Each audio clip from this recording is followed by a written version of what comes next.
Welcome back to the State of the USMNT. Today we have a very exciting video, as we do every single time we drop a video. Every time we drop a banger on this channel, you know it's fun, it's exciting. So for that reason, hit the like button, subscribe if you haven't already, comment if you haven't already. As a matter of fact, guys, you guys didn't do this last video, and maybe I forgot to tell you. But before we get into this video, into the exciting part here, predicting Berhalter's 26/28-man roster for the World Cup qualifiers, I don't remember if I told you guys to drop your questions, anything about the USMNT, positive or negative, you want me to answer in future episodes. I don't know if I did tell you guys that, to do that in the last video, but if I forgot, I want to let you guys know if you have any comments, any questions you want me to personally answer, submit them down in the comment section. If you do that, I'm going to go through every single comment, every question that was asked. I'm going to read them, and I'm going to pick the top 10, top 5, most likely top 5 questions, and I'm going to read them out loud, give you guys a shout out. And I want to do that for you guys because you guys have been such amazing followers, supporters. You guys have been great fans. In my opinion, you guys are some of the best fans out there in this YouTube platform. So yes, if you guys have any questions, any comments, any questions you want me to answer, submit them in the comment section. I'm going to select 5. I'm going to read them out, give you guys a shout out in a future episode. Now, with that being said, let's get into the video. Now, it took a lot for me to put this roster together because obviously Berhalter has his ways of thinking. You know, we think that, well, I truly believe that Berhalter's stuck on his ways. He's a little slower to adapt to things, and that's fine. That's the type of coach he is. He's definitely had some success as of late, so overall he's doing the job right. Me and him might not agree on some player selections, and that's fine. Obviously he's the coach and I'm not. I'm just some guy sitting behind a camera. But today I'm going to put my Berhalter socks on. I'm going to put my Berhalter hat on here, and I'm going to think a little bit like him. I'm going to start breaking down some players, kind of selecting who I think he will bring to this 26/28-man roster. That is set to get together in a couple days. As a matter of fact, I think the USMNT has to be together. Berhalter has to bring his players in together by the 30th of this month, because the first game against El Salvador is on the 2nd of September, and then we have another match on the 5th of September, and then we have another one to close out this World Cup qualifier window against Honduras on the 8th of September. So basically playing the US, they're basically playing 3 games in the span of 7 to 6 days. That's why Berhalter has to bring 26-28 players, obviously to compensate for those injuries, for those players that need to be rested, all that stuff. I think I did a great job. I think I did a fantastic job, actually, as a matter of fact, at predicting, or closely predicting, what Berhalter is going to be bringing for the World Cup qualifiers. And once again, Berhalter is going to be dropping the roster, his official roster, this week. So keep in mind to stay attentive, stay alert for whenever that happens. Before I get into the list here, I do want to talk about some players that, well, 2 players that potentially might be out. Musah is one. Now, Musah suffered an injury last month, mid-July, around late July. I believe it was an ankle injury, was set to miss 3 to 6 weeks. Rumors is that he's already walking around gingerly, but I highly doubt that Berhalter's going to bring him in. So he's one of those players that I'm not going to be incorporating on the list. So if you don't hear about Musah, it's because he's potentially not going to be there because of injury. And the next player I do want to talk about is Christian Pulisic. You already know the deal with him. He contracted COVID, and we don't know when he's going to be back, or what the time span is, or if he's going to play in this window, this World Cup qualifier window, or next. We don't know the deal. That might be a player that is out, but for the sake of this video, I am going to throw him in there because I think that they're going to work something out. I think eventually Pulisic will be ready to go for this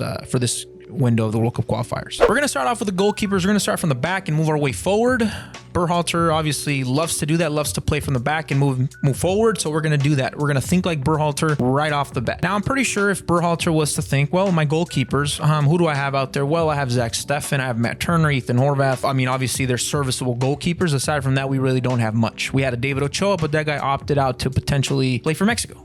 Opted out to not represent the U.S. to play for Mexico, and that's fine. That's his right. He is a dual nat. But I think Berhalter can definitely agree with me. We can definitely see eye to eye here that Steffen and Turner and Horvath are his best selections. Now, Steffen, obviously, we know what type of pedigree he brings. He's been the starting goalkeeper for the USMNT for a while now, and Berhalter trusts him. Berhalter loves to create, loves to keep possession, coming out from goalkeeper, playing through his defense, midfielders all the way up to forwards. He loves to do that. And Steffen is one of those players, one of those goalkeepers, actually, as a matter of fact, is probably the only goalkeeper on this roster that can do that for him. Matt Turner's obviously solid. You know, he's serviceable. Obviously, we saw what he did in the Gold Cup. Definitely earned his ticket for the World Cup qualifiers as a backup or as a third stringer. And Ethan Horvath, we know what he can do. He could come in as a sub and definitely hold it down. We saw that against Mexico. Matt Turner, Ethan Horvath, and Zach Steffen. There's no other options, better options out there. And like I said, Berhalter can definitely agree with me on this, see eye to eye, that these 3 goalkeepers are your best option. The fullbacks that we predicted Berhalter to take is going to be Serginho Dest, Anthony Robinson, Robinson, Sam Vines, DeAndre Yedlin, and Reggie Cannon. Now, Serginho Dest, we obviously know what type of product he is. A lot of people complain that he's not the best defender, but man, this guy is probably the best fullback we have on this team. Plays for Barcelona. We know what he offers going forward. We know what he offers with speed. Defending kind of lacks a little bit, but has that makeup speed that I really, really love in a fullback. So overall, man, there's no other way around it. Serginho Dest is a lock. Anthony Robinson, whether Berhalter starts him or not, I think he is. I think Robinson is a lock to start on the left side. Loves to go forward, is very technical in my opinion, and has that makeup speed. Kind of gets lost in transition at times, but like I said, that makeup speed, I mean, if you have that, you don't got nothing to worry about. You can definitely make up for any mistake you commit. DeAndre Yedlin brings that presence, that veteran presence that I like, and I'm pretty sure Berhalter likes. Berhalter did incorporate him in the CNL, actually started against Mexico, and he held it down. DeAndre played great. So I think that Berhalter feels comfortable bringing him in, has played for the USMNT in the past in World Cup qualifiers. So he has that experience. He could definitely teach these young kids a thing or two about the World Cup qualifiers. Sam Vines is one of those players that I truly didn't want to incorporate, but since he is a Berhalter guy, you know, favoritism here, I'm going to have to incorporate him because since I'm putting on my Berhalter hat here, right, I'm thinking like him, I have to do what he does. And Sam Vines fits the bill here, at least for a backup behind Anthony Robinson, in my opinion. Not the best going forward. Defending, he's okay. In my opinion, is one of those left backs, those fullbacks that just, he's serviceable. You could plug him in. You're not going to get anything fantastic, anything mind-blowing out of him, but he's going to be serviceable and he's going to do okay. So Sam Vines is coming in. And then we have Reggie Cannon. I think Reggie Cannon, if you were to ask me, he's one of those Berhalter guys. He likes him. He believes in him a lot, and for a fair reason. I mean, Reggie Cannon is pretty damn good. Currently plays for Boa Vista, looking for a new club, I think, and hasn't really settled that, but overall, he's a great talent. And he was supposed to start for Berhalter in the Gold Cup. Something happened. I think he had like a tweak, an injury. Shaq Moore came in, and you can obviously make a case for Shaq Moore that he belongs because Shaq Moore was a revelation, like I've said before, at the Gold Cup. Definitely came in,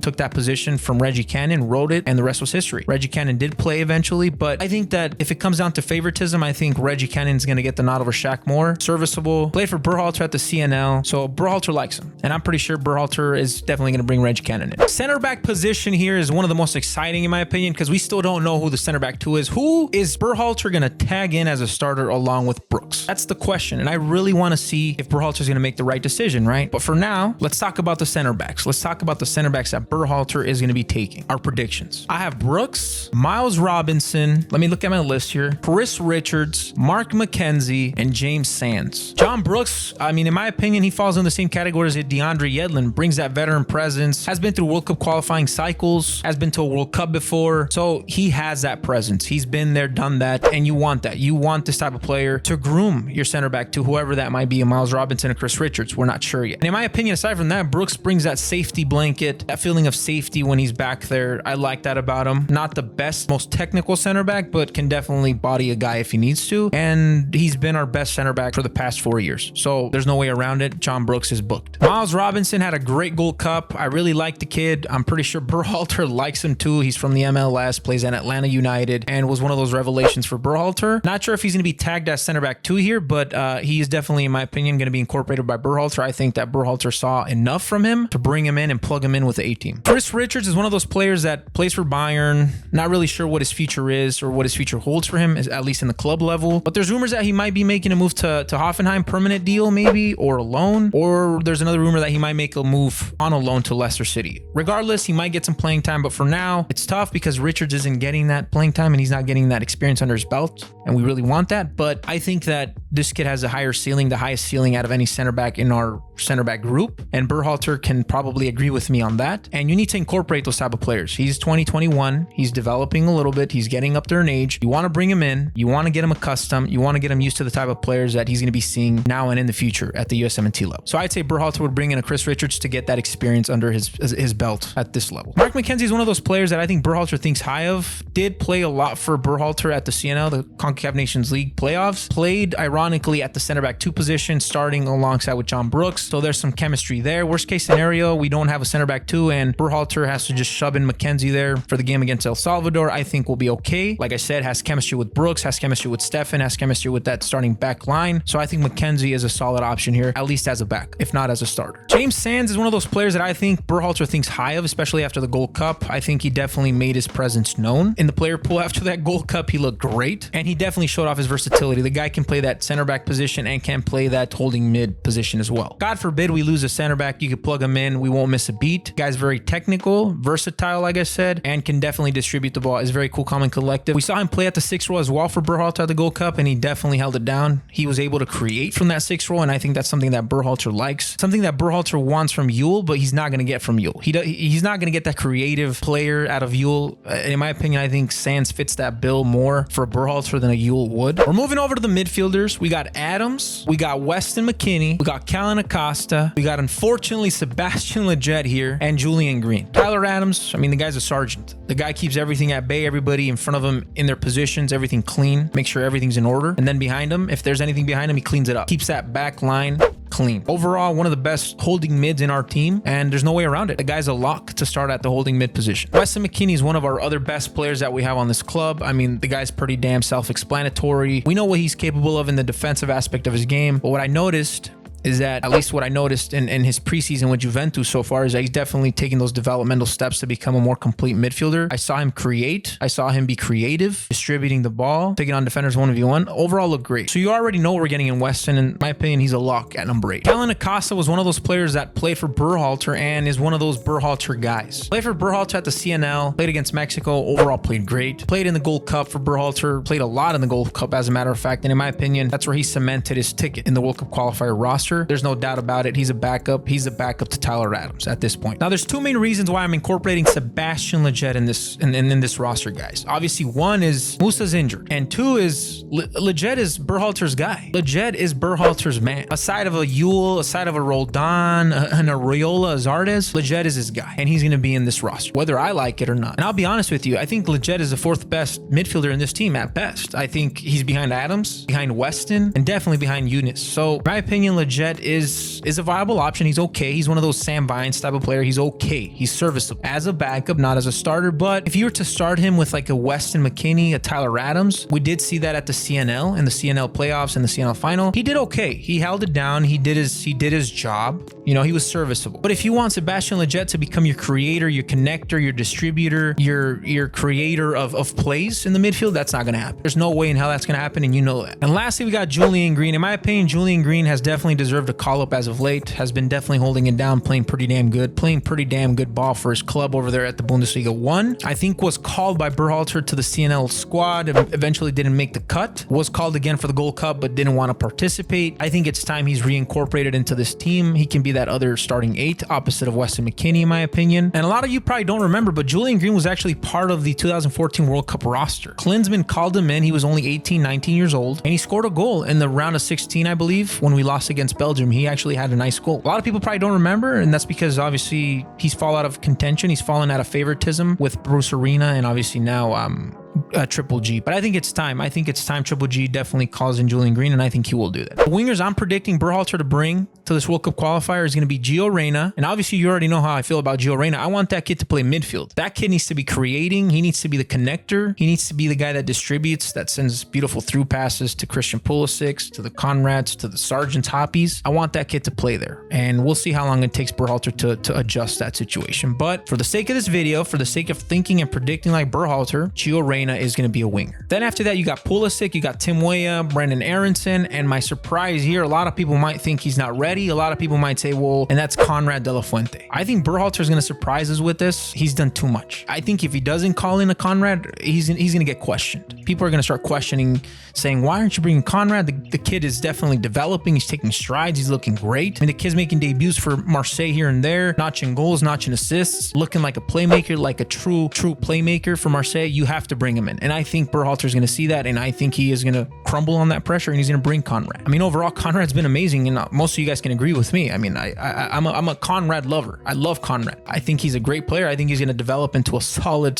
winger, and you're seeing what he's doing. I mean, you saw that right after he left Barcelona, the kid just plugged him in and hasn't looked back. So I think I'm predicting that Berhalter is going to incorporate Conrad in here. Pulisic, we're going to keep our eye on with that whole COVID situation. Reyna, you already know what that guy can do. He can create. I mean, if he doesn't create from the middle, he's going to do what he can from the winger side, and he's pretty damn good at that as well. Tim Weah, I really want to see Tim Weah incorporated, a little bit more incorporated into this team, maybe maybe opposite of Christian Pulisic for the first game. I really want to see what this kid can do. Kid isn't the best finisher, but I think he's polishing that up right now as we speak with Lille. Is seeing some solid action, and I think he's looking good. He's looking better. And then you got Aronson, who's another viable, solid option at winger. God forbid someone can't go. You can plug this kid in and we'll be okay. I definitely feel safe with this kid starting at winger if that was the case. We saw some action from him for Berhalter, with Berhalter. I think it was a CNL playoffs or that last friendly against Costa Rica after that CNL final. He did pretty damn good there, held it down, and as of late has been doing pretty damn good with Salzburg. Has definitely turned some heads there. So I think this kid has done enough at this point for Berhalter to bring him in again. I think Berhalter really likes this kid. And lastly, we have the forwards. Who's going to be the talisman? Who's going to be the clinical poacher, the finisher, the striker? Our number 9. Who is it going to be? I'm not sure exactly, but I have 3 options here. I have 3 solid options that Berhalter can definitely choose from, and I think Berhalter will definitely bring these guys in. The first option we have here is Josh Sargent, who just made the move, the leap from Bundesliga 2 over to the Premier League, left Werder Bremen for Norwich. Am I saying that correctly, guys? I'm sorry, I butchered it in the last video in Josh Sargent that we talked about Josh Sargent. I got a lot of feedback from people saying that I was pronouncing Norwich wrong, so I'm hoping I'm saying it right now. But anyways, made the move to Norwich City, and I learned that place is a pretty good developmental place for young prospects, so I'm excited about that. But overall, Sargent has been involved in previous roster call-ups by Berhalter, was involved in the CNL playoffs. He played pretty good, and recently, in my opinion, I've been looking at Sargent. I saw him play for Werder Bremen, and I saw him play for Norwich solemnly, and I think he's looking good. The guy looks fast. He looks a little bit more developed, a little bit more polished, and I think he's definitely deserve a nod. I mean, aside from him, we really don't have options. We have a Hoppy, we have a Zardes, we have a DK, but aside from that, we really don't have any number 9s. I think Berhalter's definitely going to agree with me on this. That Sargent has to be one of our 3 strikers that we take. The second striker we're predicting Berhalter bringing is Matthew Hoppy. Now, Matthew Hoppy was another revelation for Berhalter at the Gold Cup. Jesus, Berhalter had tons of revelations at the Gold Cup, but I'm glad we finally found a revelation at the 9 position, which is a position we've been lacking, right? We've been lacking prospects at the 9 position, and I'm glad we found one in Hoppy. What I really like about him is how direct he is. He receives the ball immediately, likes to turn around, wants to turn around and shoot, wants to finish, wants to put it in the back of the net. Very direct, very straightforward, likes to receive the ball, pick up his head and just shoot. That's the type of player he is, and that's the type of player we're lacking. Aside from that, the guy could finish, and he has that swagger, that attitude, that chippiness that we really like from a striker, that confidence.